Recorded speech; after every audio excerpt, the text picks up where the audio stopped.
சென்னையில் மத்திய அமைச்சர் பொன் ராதாகிருஷ்ணன் முன்னிலையில் நடிகர் பொன்னம்பலம் பாஜகவில் இணைந்தார். பின்னர் செய்தியாளர்களிடம் பேசிய அமைச்சர் பொன் ராதாகிருஷ்ணன் தமிழக சட்டமன்ற கூட்டங்கள் முறைப்படி நடக்கவில்லை என்று குற்றம் சாட்டினார். முழு விவாதங்கள் நடத்தப்படவில்லை என்று கூறிய அவர் கடந்த ஒரு வருடமாக சட்டமன்றம் முழுமையாக செயல்படவில்லை என்றும் தெரிவித்தார். திமுக எழுப்பும் பிரச்சினைகள் தமிழகத்தில் எந்த அரசியல் தாக்கமும் ஏற்படுத்தாது என்றும் அமைச்சர் பொன் ராதாகிருஷ்ணன் கூறினார்.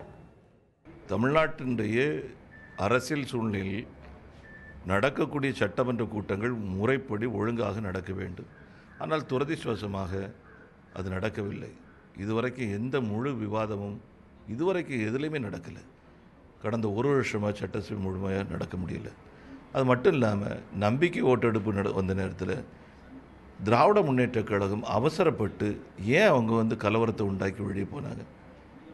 வெறும் கூவத்தூரில் கொடுத்த பணம் மட்டும் கிடையாது. இது போன்ற விஷயங்களும் முழுமையாக விசாரிக்கப்பட வேண்டிய தேவைகள் இருக்கிறது என்று நான் கருதுகிறேன். திராவிட முன்னேற்றக் கழகம் செய்யக்கூடிய எந்த ஒரு பிரச்சனையும் தமிழகத்தில் எந்த ஒரு அரசியல் மாற்றத்தையும் அல்லது தாக்கத்தையும் ஏற்படுத்தாது என்பது என்னுடைய கருத்து.